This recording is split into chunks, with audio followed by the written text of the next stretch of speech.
Good morning, friends. Welcome to the IS Hub, guys. Let's start the session.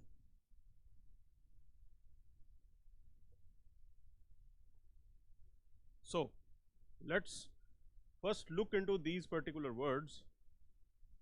Now, Dalai Lama, he's a well-known personality, and he's saying that happiness is not something ready-made. It comes from your own action. This is what he is saying. He's saying that if you're thinking that someone else's effort will make you happy, it is not going to happen. And it is important that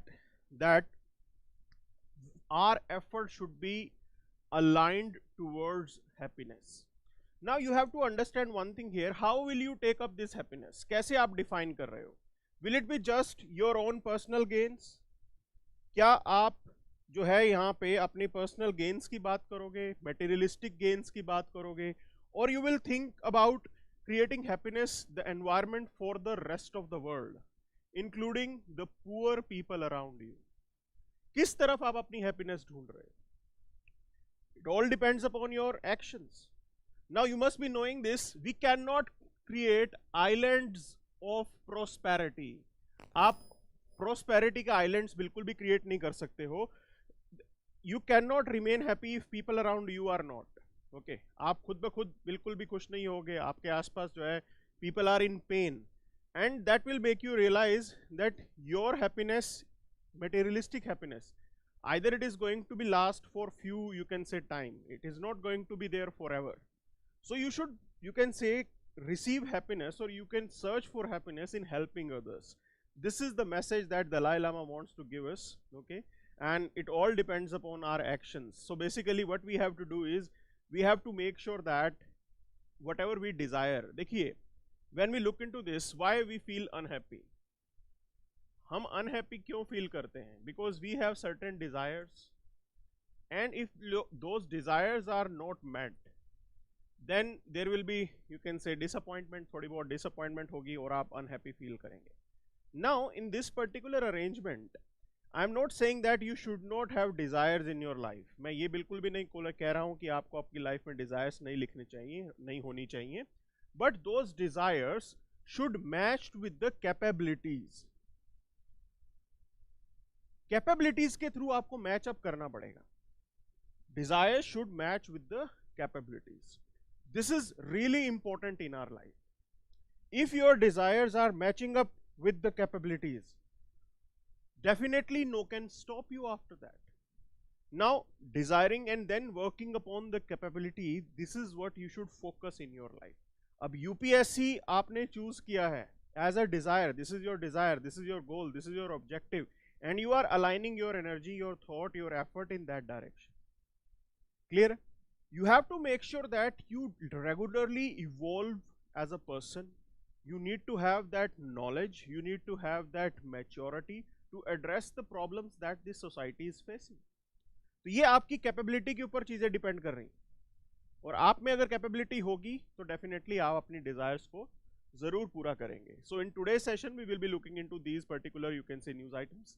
so enforcement directorate, safe workplace for women, star data protection bill, increasing the marital age, moon dust, militarization of South China Sea, emission trading scheme, and judicial reforms in Israel. Okay, so let's start this particular session with this particular news regarding the enforcement directorate actions on Congress leaders. Now they are not happy with this. They are saying this is the politics of vendetta. कि भी ये vendetta politics है, हमें जबरदस्ती target कर रहे हैं. अब टारगेट कर रहे हैं कि नहीं कर रहे हैं, that's the, you can say, that's not our concern. Vendetta politics है कि नहीं है, बिकॉज जो भी पॉलिटिकल पार्टी आती है वो ओपोजिशन को टारगेट करती है.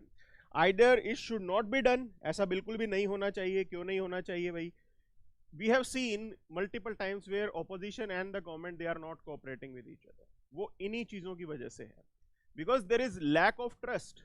That lack of trust is basically coming when the party in power it is targeting the opposition. जब पार्टी इन पावर ओपोजिशन को टारगेट करती है तो वो लैक ऑफ ट्रस्ट और आगे बढ़ जाता है, और वैसा ही कुछ हो रहा है यहाँ पे. Now how it will develop? Basically it will impact the decision making. कहां पे? पार्लियामेंट के. Specifically the debates. already we have seen the quality of debates, it has like they have gone down very, you can say drastically, काफी poor हो गया अगर आप नेहरूवी नेहरा के साथ आपने आपको कंपेयर करेंगे. So this is the present situation, ये है आज की डेट की situation. Now major reason or one of the reason is that lack of trust between opposition and the party in power. अब ED का misuse होता है, CBI का misuse होता है, there are multiple central agencies which are being misused. And in this case, we have this ED. So let's look into some of the factual things around ED. So basically, it is responsible for enforcing economic laws and fighting economic crime. Clear? It was formed under Foreign Exchange Regulation Act 1947. Then, it was established under Department of Economic Affairs as an enforcement unit. Later, it was shifted to Department of Revenue in 1960. Clear है जी? Then it was renamed as Enforcement Directorate in 1957. Not only that, it is administered by, at present, the situation is it is administered by Department of Revenue under Ministry of Finance. So this is what ED is for. अब ये करता क्या है ED? Basically Prevention of Money Laundering Act और Foreign Exchange Management Act, FEMA, ठीक है ना? You can just keep a watch. So basically, major task of ED is to implement these two particular laws. इनके implementation के लिए Enforcement Directorate, you can say it functions. अब आगे बढ़ते हैं. Slow progress to create safe workplace for women. Okay, so whenever we talk about sexual harassment against women at workplace, we need to understand about this particular point, that is Vishaka guideline. तो पहली बात, अब देखो debate कितनी तरीके से होती है अलग अलग. Now people say that judicial activism is bad, कि जुडिशियल एक्टिविज्म जो है ये खराब होता है. क्लियर है? अब देखिए जुडिशियल एक्टिविज्म ने ही हमें विशाखा गाइडलाइंस दी, और वी डू से दैट कि भाई there is separation of power, and separation of power के अंदर the law making is basically task of legislature. ठीक है जी? अब बात सिंपल सी है, अब लेजिस्लेचर काम नहीं करेगा तो how will you facilitate relief to the people? जनता को रिलीफ कैसे दोगे अगर लेजिस्लेचर काम नहीं करेगा? और ऐसा ही केस हमें देखने को भी मिलता है मल्टीपल टाइम्स. ये चीज बहुत बार आप देखोगे, आप नोट डाउन करोगे कि लेजिस्लेचर इंडिया के अंदर काम नहीं कर रहा है, पार्लियामेंट डिबेट नहीं कर रही है, ओपोजिशन वॉकआउट कर रही है, वेल में आके नारेबाजी हो रही है, ये चलता रहता है यहाँ पे. इन दैट सिचुएशन जनता को रिलीफ कहाँ से मिले? तो वो जनता को रिलीफ जो देता है वो दे रही है आपकी judiciary. It is facilitating as a rescuer by expanding the Article 21. So Article 21 के liberal interpretation से ये चीज आती है, और विशाखा गाइडलाइंस भी हमें वहीं से मिली थी. That is, there should be an action to prevent the sexual harassment at workplace. Now you have to understand there are certain provisions regarding Vishakha guidelines, और वो एक कहती है कि there have to be a in-house committee. कि पहली बात तो एक in-house committee होनी चाहिए. If you have certain number of female employees, अगर आपकी ऑर्गेनाइजेशन में एक पर्टिकुलर नंबर से ज़्यादा फीमेल एम्प्लॉयज हैं तो ये आपको यहाँ पे मेंटेन करके रखना पड़ेगा. Then you have to understand most of the companies are not complying to this. Okay, committee बनानी थी. This is the most common problem here. Most companies, they are not complying. अब बात समझिए आप, विशाखा गाइडलाइंस भी आ गई, we already had a law after that. उसके बाद हमारे पास पार्लियामेंट्री लॉ भी आ गया. प्रॉब्लम क्या है? There was no agency which was given responsibility to implement the provisions of Vishakha guidelines, या उस कानून को इम्प्लीमेंट कराने के लिए कोई डेडिकेटेड एजेंसी नहीं बताई गई. जैसे आपने देखा ईडी है, एनफोर्समेंट डायरेक्टरेट, हमने अभी देखा उसका काम है prevention of money laundering act को इम्प्लीमेंट करवाना, फॉरेन एक्सचेंज मैनेजमेंट एक्ट को इम्प्लीमेंट करवाना. In the same way we didn't opt for having a dedicated agency which will look into the implementation of women security, और वही यहाँ पे problem भी है. अब देखिए होता क्या है, ये कमेटी नहीं बनाते, बहुत सारी कंपनियां नहीं बनाती. क्यों नहीं बनाती ये committee? Because this is the additional cost. There are provisions that you have to hire person from social sector, जिसने सोशल सर्विस में काम किया हो, ऐसे आपको लोगों को उसमें कमेटी में जगह देनी पड़ेगी। तो ये एडिशनल कॉस्ट उसके अंदर वो लोग नहीं बेयर करना चाहते। अब इसके अंदर देखिए, majorly what happens is that specific offence relating to sexual harassment, there were these provisions that were there in IPC के अंदर ये प्रोविजन भी डाले, से section 354A it was inserted into Indian Penal Code, and problem क्या होती है, majorly section 509 that is to insult the modesty of the woman, this comes into picture। ये ज्यादातर इंप्लीमेंट हो रहा है, क्लियर है? It means that either you can say law enforcement agency, police investigation करने वाले, either they are not able to separate these two things. भाई या तो उनको इतनी समझ होनी चाहिए लॉ की that this particular provision is separate, this requires some additional type of action, so you have to train your policeman for this particular thing. अब दूसरी आप देखिए, there is this data which says that at present the women participation in the labor force, it has increased from 17.5% in 2017-18 to 25% in 2020-2021. So over the time, gradually women participation in the economic activity is increasing, but it is still 25%. One of the reason is around the safety of women। ये एक problem है जो हमें address करनी है। अब देखिए, government facilitated Nirbhaya fund, सरकार ने अपनी तरफ से तो काम किया था, निर्भया फंड बनाया बकायदा। The problem is that we have not been even able to utilise that Nirbhaya fund. First thing, it is inadequate, जो पैसा उसके अंदर उस कॉर्पस में डाला जाता है वो कम है। Other point is this, you are not able to utilise it fully, it is not a priority for you. अब आप बोलोगे कि भाई स्टेट गवर्नमेंट्स अपने लेवल पे एफर्ट मार रही हैं, बिल्कुल स्टेट गवर्नमेंट पे अपने लेवल पे एफर्ट मार रही हैं। आजकल एक पॉपुलर सी चीज है दैट इज महिला थाना।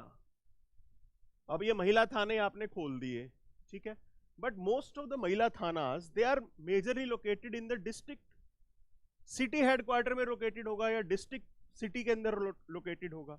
What about the village areas, what about the small towns? Then you have, you can say police force. अब पुलिस फोर्स की बात करते हैं, ठीक है, in state like Haryana still less than 10% women workforce is there।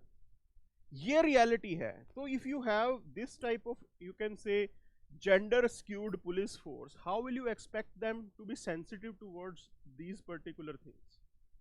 ये बहुत difficult है। Over the time, you can say the state governments as well as the union government, they are taking it seriously and they are focusing on increasing the presence of women in the security forces, specifically the police के अंदर तो number बढ़ाने की बात कर ही रहे हैं ये, ओके। अब आप देखिए, what are the continued challenges for women in India against time and space. क्या क्या चैलेंज हैं जो पहले भी थे और जो आज की डेट में भी चलते आ रहे हैं। So patriarchy, till the time this is going to exist, all other challenges are going to exist as it is. Main समस्या ये है, आप घर से बाहर ही नहीं निकलने दे रहे। फॉरगेट अबाउट बाहर निकलना, you are not even allowing them to, you can say to live alive. अभी भी फिटिसाइड हो रहा है यहाँ पे, इंडिया के अंदर अभी भी हो रहा है, सेक्स डिटेक्शन अभी भी हो रहा है।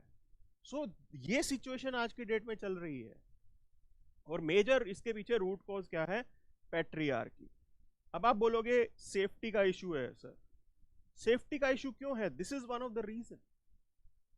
This is creating that environment, this is creating that behavior among men that they are not addressing these particular things. And you can say administration, political establishment, they are just the reflection of the society. तो जैसी society चलेगी वैसा ही आपका administration चलेगा। Prejudice, gender biasness, all those things are there very much in the administration. तो ये point समझना जरूरी है, जैसा समाज है वैसा ही आपका एडमिनिस्ट्रेशन हमें नजर में आता है। नाउ इकोनॉमिक रीजंस बिल्कुल हैं यहाँ पे, economic reasons in the sense opportunities are less, opportunities कहीं ना कहीं कम होती जा रही हैं, but technology is a major facilitator. आज की डेट में टेक्नोलॉजी बहुत इंपॉर्टेंट रोल प्ले करती है। सो ये पॉइंट है जो हमें समझने होंगे. We can create and you can say that environment where women can think as an entrepreneur. Women खुद जॉब क्रिएटर बनने का सोचे, क्यों जॉब सीकर बनना है. तो ये जो कुछ चीजें हैं हमें समझनी है आज की डेट में. Now will move to the next editorial which is pointing towards the new data protection bill and what fault this bill is having. So पहली चीज आप एक बार देखिए. सो देखिए डाटा प्रोटेक्शन की जो डिबेट है वो बहुत पुरानी है. अब देखो BN श्री कृष्णा कमेटी ने 2016-17 में recommendation the. UPSC did ask a question in 2018. Okay. The point is this debate is still continued. ये डिबेट अभी भी खत्म नहीं हुई है, ये एज इट इज चल रही है. अभी भी आज की डेट में डेटा प्रोटेक्शन हमारे यहाँ पे लॉ अवेलेबल नहीं है. We are talking about digital India. हम डिजिटल इंडिया की बात कर रहे हैं, हम आत्मनिर्भर भारत की बात कर रहे हैं. कैसी आत्मनिर्भरता, कैसा डिजिटल वर्ल्ड जहां पे एक डेटा प्रोटेक्शन लॉ ना हो. We are talking about digital economy, but is it possible without the data protection law. So this should have been the basic requirement, और वहीं पे ही कहीं ना कहीं निग्लेक्ट है. So let's look into this. So basically what it is saying, the newly introduced data protection bill. पहली बात तो ये देखिए, ये 5th टाइम आ रहा है. ये पहली बार नहीं आ रहा, ये बिल आके वापस लिया जा चुका है बहुत बार. तो ये आ रहा है बिल. तो bill it seeks to dilute the provision of right to information. ठीक है जी, कैसे? अच्छा, basically it proposed amendment in certain section to facilitate that certain personal information, that all personal information, it should be exempted from the purview of RTI Act. जितनी भी personal information किसी employ के बारे में होगी, those information, that information can not be seeked by this particular, you can seek any other RTI activist. Now first thing is this, at present if you want to file an RTI, तो उसके लिए आपको सबसे पहले तो अब reason बताना पड़ता है, आपको इंफॉर्मेशन चाहिए क्यों. If the reason is not associated with the public cause, भी जनता का भला नहीं हो रहा उस इंफॉर्मेशन से, then the public information officer ही कैन रिफ्यूज द इंफॉर्मेशन. उसके बाद वो इंफॉर्मेशन जो है आपको रिफ्यूज की जा सकती है. So this is the present arrangement that we have. लिखा भी हुआ है देखिए. So information sought that has no relationship to any public activity or public interest, and it would cause unwarranted invasion of privacy of the person, the public information officer is satisfied that there is no larger public interest. In that case, he has the power not to share, not to provide, or to refuse the information. वो power इनके पास आज की date में आ जाएगी. Clear? अब ये point important आ गया है, ये पॉइंट इंपॉर्टेंट हो गया है. तो these are the things that are there. भाई इंफॉर्मेशन छुपाई भी जाएगी. अब ये डिबेट देखिए क्या है, इंटरेस्टिंग डिबेट ये है. At one point we have right to information which says that we have to put in information in public domain, कि पब्लिक डोमेन में सारी इंफॉर्मेशन होनी चाहिए. क्लियर है? At other point we have right to privacy as fundamental right. Now which says that privacy has to be maintained. तो हमें कहीं ना कहीं एक बैलेंस बना के रखना है यहाँ पे. Both have to be facilitated. We have to encourage transparent environment, transparency भी आपको प्रमोट करनी पड़ेगी. Simultaneously you have to facilitate privacy as well. Now sometimes it's a task, it is difficult.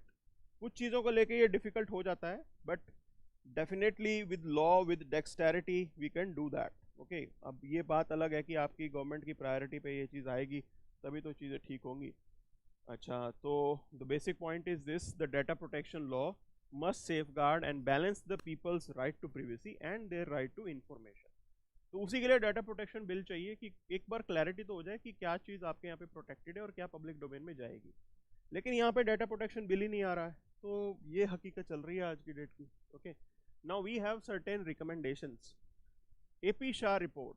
Now AP Shah report on privacy, it says that Privacy Act should clarify that publication of personal data for public interest or disclosure of information under the RTI should not constitute infringement of privacy. तो ये कह रहे हैं कि एक separate law आप लेके आइए प्रिवेसी की प्रोटेक्शन को लेके, it will make things clear that what things are protected and how you are going to protect them. Mechanism भी बताना पड़ेगा कि किस हिसाब से आप उनको प्रोटेक्ट कर रहे हो। अब यही ये कह रहे हैं कि एक बार डिस्क्लोज कर दो कि भाई in the public interest if information is shared then it should not be, you can say, constituted as infringement on privacy. Now then it says that the bill proposed, it says that like it will give discretionary power for the central government and thus it fails to safeguard the right to privacy. अब कैसी discretionary power है? Basically we have section 18 of this bill, the data protection bill जो भी आया है, which empowers the central government to exempt any government or even private sector entity from the provisions of the bill. वो इससे बाहर चले जाएंगे। अब बिल के अंदर प्रोविजन क्या है? Certain investigative agencies they can ask for the information, और if they are exempted it means that they will have 110% access to your information that is stored with the government. आपको तो पता भी नहीं लगेगा आपका डाटा, आपकी इंफॉर्मेशन कोई और यूज कर रहा होगा, because government has the right to exempt. Then they say that bill does not ensure autonomy of data protection board because the data protection board is going to be constituted, but appointments are going to be done by the government. The strength and the composition, they are to be decided by the government. Selection and removal, again they are to be decided by the government. Not only that, chief executive who is responsible for managing the board will be appointed by the government. So this is how things are going to be. It means that ये एक तरीके से एक और agency की तरह काम कर सकता है जिसका कंट्रोल, जिसका होल्ड गवर्नमेंट के पास होगा। जैसे बाकी एजेंसीज ईडी, सीबीआई, इनका मिसयूज होता है, तो इसका भी मिसयूज हो सकता है। This is what they are pointing out, and these are the flaws highlighted in the bill. So we can definitely improve on those parts. So देखिए, please attempt this particular question. It is saying that in India it is legally mandatory for which one of the following on to report on the cyber security incident. तो ये पहली बात तो समझिए, बहुत से bank ऐसे हैं जो cyber security related incident report नहीं करते हैं। क्यों रिपोर्ट नहीं करते हैं? नाम खराब हो जाएगा, नाम खराब होगा तो क्या होगा? कस्टमर चला जाएगा। ओके, तो उनके दिमाग में ये रहता है। Now the point is this, आप अपने यहाँ पे बहुत एडवांस्ड एजेंसीज बना लो। if the matter is not reported to you, how will you can say carry out your action? आप उसके बाद उसे रोकोगे कैसे?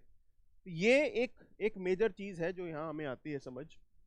अब ये कह रहे हैं कि किनके लिए ये लीगली मैंडेटरी है कि वो आके बताएं कि उनके यहाँ पे फ्रॉड हुआ है, ठीक है ना, साइबर फ्रॉड। तो सर्विस प्रोवाइडर के लिए मैंडेटरी है, डाटा सेंटर के लिए मैंडेटरी है, बॉडी कॉर्पोरेट के लिए भी मैंडेटरी, सबके लिए मैंडेटरी होगा ये।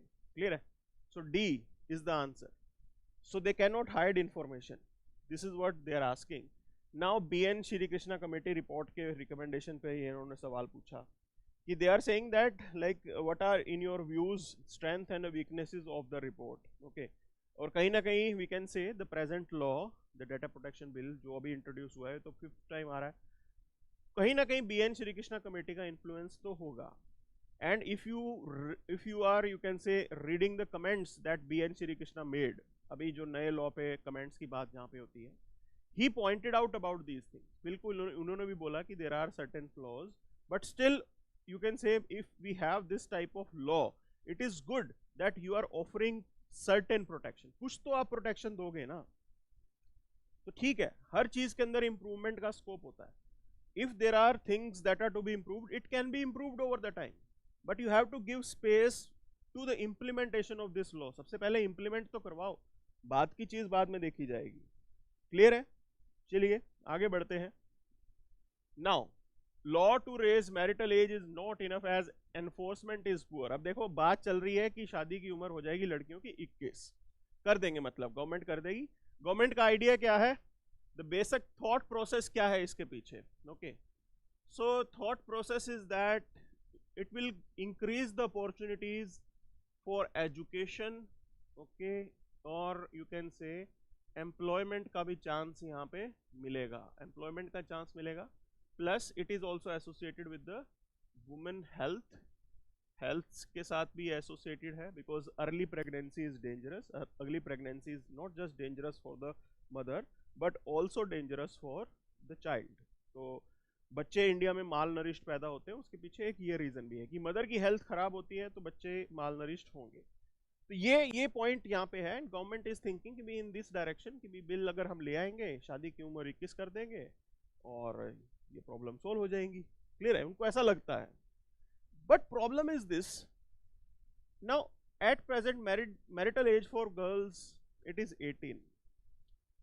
If at 18 we are not able to stop child marriage, how will you stop it in case of it is increased to 21? तो आपको क्या लगता है 18 को ही आप रोक नहीं पा रहे हो और 21 का आप रोक पाओगे? सो ये एक समस्या है जो आएगी समझ में आपको, क्योंकि इंडिया के अंदर when it comes to law implementation we are really poor at that. हम बहुत खराब परफॉर्म करते हैं लॉ एनफोर्समेंट को लेके। तो ये एक चीज है जो यहां सामने आ रही है। अब चाइल्ड मैरिज रेगुलरली हो भी रही है, बिल्कुल एलिमिनेट तो आपने की नहीं। There are other ways that you should focus on. Instead of increasing the age, focus on the quality of education. Education पे फोकस करो ना, क्वालिटी के ऊपर। Focus on creating awareness among masses. Parents को अवेयर करो। और जल्दी शादी होती क्यों है, रीजन क्या है? लड़की पराया धन मानी जाती है। तो think about changing those social customs. अब उसको लेके अवेयरनेस तो क्रिएट करो ना सोसाइटी के अंदर। ये सारे एफर्ट कौन करेगा? 21 एज करके आपको क्या लगता है कि प्रॉब्लम सोल्व हो जाएगी? It is not going to be solve. कुछ नहीं होगा, लिटिगेशन बढ़ेंगे और कुछ नहीं है। 18 के अंदर क्या लोग अंदर जा रहे हैं, जेल जा रहे हैं, किसी को जेल हो रही है चाइल्ड मैरिज करवाने पे। At present it is 18। Is it possible? Then other problem is this. अब ठीक है आप 21 तो कर दो, लेकिन आपके हाई कोर्ट क्या कर रहे हैं? केरला हाई कोर्ट अलग जजमेंट दे रहा है और Haryana and Punjab high court अलग जजमेंट दे रहा है। Now we do have POCSO act. अच्छा, अब वो कहता है कि if there is an intercourse between husband and wife is below 18, then it will be a case of rape. Haryana Punjab high court ने बोला कि ये शादी वैलिड है, पोक्सो का मामला नहीं आएगा। केरल हाई कोर्ट ने बोला कि ये शादी इनवैलिड है, पोक्सो का मामला आएगा। There were two different matters. So your high courts are not interpreting things uniformly. How will you correct these type of things? जो टेक्निकल सी समस्या है पहले उसको तो ठीक करो। Those things are to be improved, those things are to be corrected, those things are to be rectified first. Supreme court अभी उस मामले के ऊपर जजमेंट देगा, बट ये रियलिटी है। तो there are lot of other things that are to be done before moving to this particular action. और एक बात आपको मैंने पहले भी बात बताई है that if people are with you then only you will be able to implement it. जनता अगर आपके साथ है तब आपकी कोई सरकारी स्कीम इंप्लीमेंट हो सकती है। If people participation is not there, कितने लोगों को जेल में डालोगे? कितनों को जेल में डालोगे आप बताओ? सो these are the genuine things that are there and we have to look into these aspect। कोई भी चीज इस तरीके से करने से पहले हमें थोड़ा सोचना चाहिए। हाँ, थोड़ा सिंबॉलिक इम्पैक्ट होगा इसका। सिंबॉलिक इन द सेंस लोगों को डर तो रहेगा कि अरे लड़की की शादी अगर 21 से पहले कर दी तो जेल होने का डर है। Symbolic deterrence. लेकिन अगर अभी 18 है तब लोग डर गए क्या? तो ये सारी चीजें हैं। Now basically supreme court dismissed a petition seeking to increase the minimum age of marriage of women from 18 to 21। अब सुप्रीम कोर्ट ने क्यों मना कर दिया भाई? सुप्रीम कोर्ट ने कहा है कि हमारे यहाँ पे है separation of power, okay, and it is for the legislature to decide. भाई ये तो लेजिस्लेचर को करना चाहिए ना,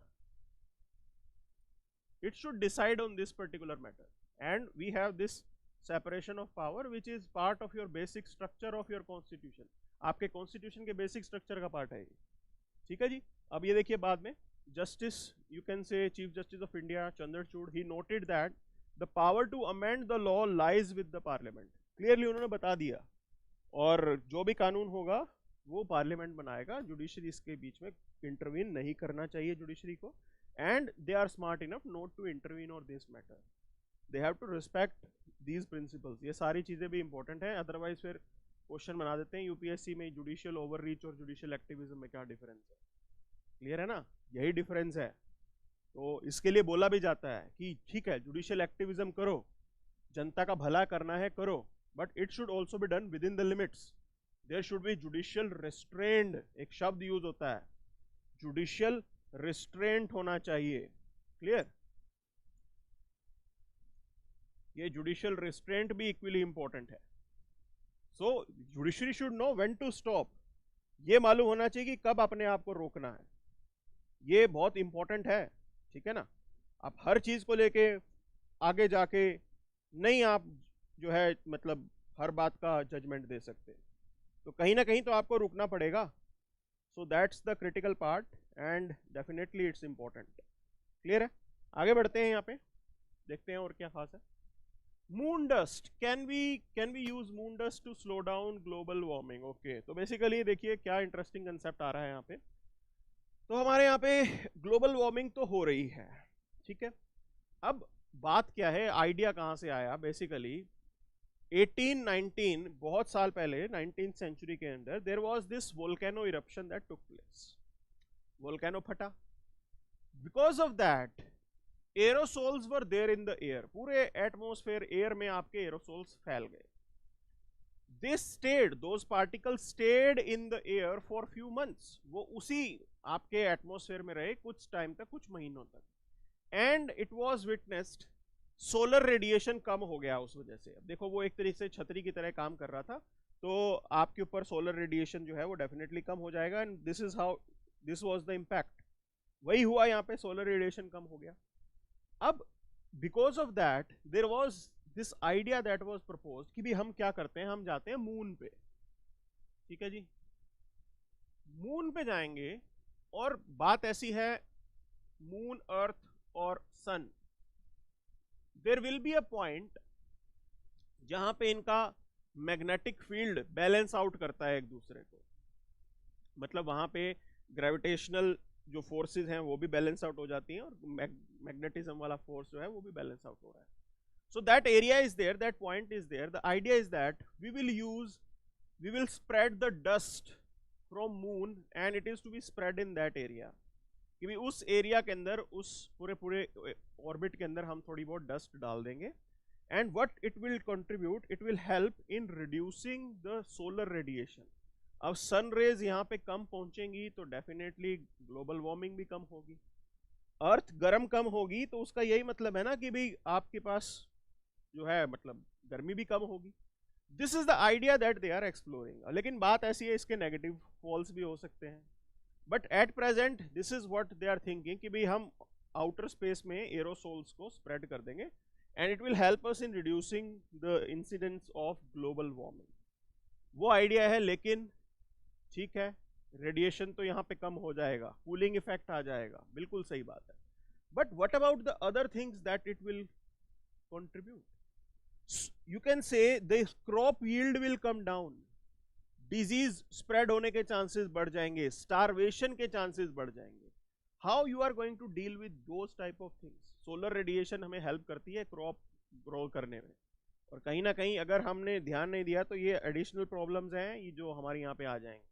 ऐसा नहीं होना चाहिए ना, you end up, you wanted to, you can say solve one problem and you ended up creating other, ऐसा बिल्कुल भी नहीं होना चाहिए। तो these are some of the things that are to be looked into, and more saber rattling, more isolation, militarization of the South China Sea। okay, अब देखो ये साउथ चाइना सी पे है, अब डिबेट चल रही है, यहाँ पे चाइना ने प्रपोज की है 9 डैश लाइन। क्लियर, वो कहते हैं कि भी इस लाइन को मानो, whatever territory is there around it, it is the China's water, ये पानी जो है ये चाइना का है। अब ये आइडिया कहाँ से आया इनको? They used to say that during the medieval time के अंदर this used to be the marine border of China. भी चाइना का पहले जो है यहाँ पे कभी कब्जा रहा होगा, मेडिवल टाइम में वो कभी इस पानी को कंट्रोल करते होंगे।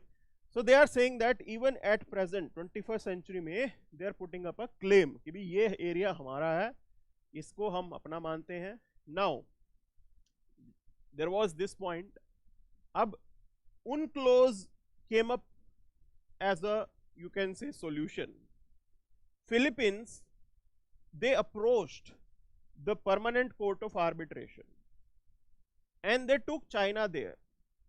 That okay, China is declaring this territory to be the Chinese water, but it's a violation of UNCLOS, that is Convention on the Law of the Sea. कि भी ये जो इंटरनेशनल लॉ है उसका कहीं ना कहीं वायलेशन कर रहा है, ठीक है। अब चाइना ने बोला कि चाइना ने इस जजमेंट को नल एंड वॉइड डिक्लेयर कर दिया। China says that when you are deciding these laws, भाई जब ये उनक्लोज जैसी चीज आपने बनाई, we were not consulted, our interest were not taken. पहली बात तो जब आप ये बना रहे थे, डिस्कशन कर रहे थे उनक्लोज को लेके, आपने हमसे बात ही नहीं की। We were not consulted and our inputs were not taken and we were not in a position to basically be assertive about our points. भाई उस टाइम पे तो चाइना वीक होता था ना, तो इसलिए हम उस लेवल के हमारे पास वो assertiveness नहीं थी, and they are saying that because of this reason we will not respect this particular law, हम इस चीज को रिस्पेक्ट नहीं करेंगे। क्लियर है? अब ये एरिया बहुत इंपॉर्टेंट है, not just strategically important, from the economic point of view also it is very critical. Now this is sort of a transit point. Abundantly fisheries hai yahan pe, repository of minerals are there, hydrocarbon reserves are there. This area is really critical from your economic point of view. Economic point of view se ye ilaka bahut important hai, and definitely no country would like to give up this type of opportunity. तो China तो पूरे area पे कब्जा अपना करना चाहता है और इसको हड़पना चाहता है, ये है एक रियलिटी। अब बात आती है कि इंडिया के लिए ये इंपॉर्टेंट क्यों है, तो बात मैं वही सेम चीज बताऊंगा। 90% of our merchandise trade that is in goods, volume by volume से it is passing through sea lanes. तो हमारा भी कहीं ना कहीं काफी सामान यहां से जाता है। So this is your straight of Malacca, ये स्ट्रेट ऑफ मलक्का है और यहां से काफी ज्यादा शिप्स इंडिया के जाते हैं, not just the Indian ships.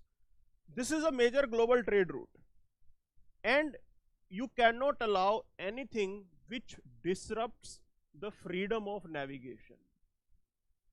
तो कहीं ना कहीं फ्रीडम ऑफ नेविगेशन किसी भी हालात में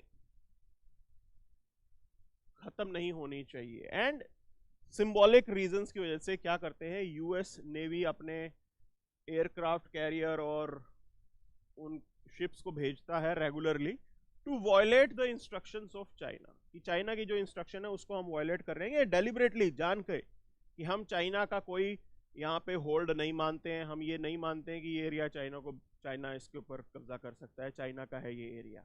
वो डेलिबरेटली वायलेट करते हैं जो इंस्ट्रक्शन चाइना ने दी है। So this goes on and it's a major issue, but these days this is on back burner। आजकल ये थोड़ा बैक बर्नर पे चल रहा है। देखिए ये क्या होता है इंटरनेशनल पॉलिटिक्स में, सब कुछ जो है वो आपके नेशनल इंटरेस्ट के हिसाब से होता है। आपने सुना होगा नॉर्थ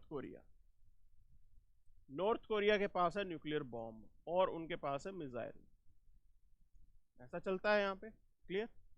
अब नॉर्थ कोरिया किसकी बात सुनता है? नॉर्थ कोरिया सिर्फ चाइना की बात सुनता है। So you need to understand this thing, when US needed China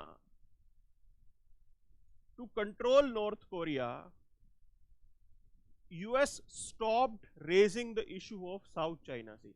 पहले यूएस ने बहुत शोर मचाया था, बहुत आर्टिकल एडिटोरियल द हिंदू में भी आते थे कि जी साउथ चाइना सी में चाइना बना रहा है artificial islands, okay, artificial island बन रहे हैं, मिलिट्री बेस बन रहे हैं, बना रखे हैं उन्होंने, अभी भी चल रहे हैं, everything is in place. And the point is this, when North Korean leader he started firing rockets and missiles, at that time US needed the help of China to control that person. उस आदमी को control करने के लिए उनको लगा कि अब तो चाइना की जरूरत हमें पड़ेगी ही पड़ेगी। And at that time they stopped raising this issue of South China Sea. तो ये अपने नेशनल इंटरेस्ट, अपने यू कैन से विजन के अकॉर्डिंग चलता है, and it is important. So this is one point that we should focus on, कि कोई आपको रेस्क्यू करने नहीं आएगा, you have to raise voice for yourself. Don't expect others to come up and rescue you. तो ऐसा नहीं होता है, सभी कंट्रीज अपने नेशनल इंटरेस्ट के लिए काम करते हैं. चाइना और यूएस भी एक दूसरे के साथ हो सकते हैं किसी भी मुद्दे को लेके, ये पहले भी हुए हैं और ये आगे भी होते रहेंगे. सो which one of the following statements are best reflects the issue which Senkaku Island sometimes mentioned. तो ये सेंकाकू आइलैंड क्या है बताओ जरा. So basically China and Japan they are engaged in maritime dispute over these islands in East China Sea. Clear है. तो देखिए अलग अलग डिस्प्यूट्स हैं. ये है स्पार्टली आइलैंड, ये पार्सल आइलैंड और ऊपर जाके हैं आपके Senkaku island. Clear. So it's a this is sort of a dispute that is going on. China का सबके साथ डिस्प्यूट चल रहा है. अब वो लोग बर्दाश्त कैसे कर रहे हैं चाइना को, क्योंकि उनके इकोनॉमिक इंटरेस्ट अलाइन हो रहे हैं. ठीक है ना. जहाँ आपके इकोनॉमिक इंटरेस्ट अलाइन होते हैं वहाँ पे आप फिर भी थोड़ा कूल डाउन हो जाते हो कि ठीक है चलो कोई नहीं बर्दाश्त कर लेंगे, ऐसा चलता है अभी. नाउ सेंटर में notify emission trading scheme by June. Okay, so already you can से दिस आइडिया वाज प्रपोज्ड. अब आप इस चीज को देखिए, एक पैट स्कीम पहले चल रही है since 2015. The BEE has been running the perform, achieve and trade scheme, under which 1078 industries they have been getting energy security certificates. Clear है. अब देखो होता क्या है, lot of sectors are there and in those sectors industry जो है यहाँ पे, that industry will be given a target. इस इंडस्ट्री को मिलेगा target to reduce the carbon emission. Clear. तो मिनिमम वो उतना तो आपको रिड्यूस करना ही करना है, जो आपका टारगेट है ना मिनिमम उतना तो आप रिड्यूस करोगे ही करोगे. What additional thing it is bringing that if you are exceeding that target, मतलब 100 आपका टारगेट था और आपने 150 एमिशन को कंट्रोल कर दिया, means you have 15 additional, 50 extra आपने किया. दैट 50 एक्स्ट्रा के लिए you will get a certificate and that certificate will be tradable. वो बेच सकते हो आप मार्केट में. अब सपोज करो मेरी कंपनी बहुत पोल्यूशन करती है, मेरी कंपनी में बहुत पोल्यूशन हो रहा है, फैक्ट्री धुआं निकल रहा है, तो मेरे को भी टारगेट मिलेगा कि मेरे पास मिनिमम इतने क्रेडिट्स होने चाहिए. मेरे लिए भी तो है ना, वो मिनिमम सबके लिए है. What I will do, I will by that. मैं उन जो दूसरे किसी कंपनी के पास एक्स्ट्रा सर्टिफिकेट्स पड़े हैं, I will buy those certificates. This is the idea that they are proposing. अब देखो इसके लिए इंटरनेशनल भी एक मार्केट बनाने की बात चल रही थी.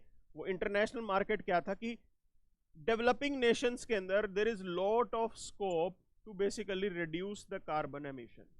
बहुत स्कोप है कार्बन एमिशन को कम करने के लिए. आप देखिए हमारे पास मेट्रो चलती है, दिल्ली मेट्रो, बहुत कार्बन एमिशन रिड्यूस होता है उसके अंदर, बहुत एनवायरमेंट फ्रेंडली है ये. तो टारगेट अपने अचीव हो रही है. Now some other country if they want to buy the certificates, वो दिल्ली मेट्रो से वो बाय आउट कर ले certificate. This is the idea that we are proposing and from this angle it's a good scheme. So idea क्या है, emission trading scheme आएगी यहाँ पे, that will require polluting industry to achieve certain standards of energy efficiency. ठीक है. And permit them to trade these improvements. जिनके पास carbon credits हैं, certificates हैं, वो ट्रेड कर पाएंगे. Bureau of energy efficiency like under the power ministry, it would be the nodal coordinator for the scheme. BEE जो ministry of power के under आता है वो इसको कोऑर्डिनेट करने वाला है. क्लियर है. यूरोप के अंदर ऑलरेडी ये आइडिया चलता है, तो अब ये इंडिया के अंदर भी लेके आना चाहते हैं. तो it's a really good scheme. I will rate it as a good initiative. ठीक है जी, आगे बढ़ते हैं. So these are some developments that are taking place in Israel. अब इजराइल में क्या चल रहा है आज की डेट में, प्रोटेस्ट चल रहे हैं एंड प्रोटेस्ट नेतन्याहू गवर्नमेंट के अगेंस्ट चल रहे हैं, because Netanyahu government is now looking forward to introduce the judicial reforms. वो कहने को तो जुडिशियल रिफॉर्म्स हैं, but in reality they are going to reduce the power of judiciary. कहीं ना कहीं जुडिशरी की पावर जो है वो कम हो जाएगी, ये चीज है यहाँ पे, और उसी को लेके प्रोटेस्ट चल रहे हैं. तो basically government is pushing for these changes that will limit the power of Supreme Court to rule against legislature and the executive. This is what is going to be there.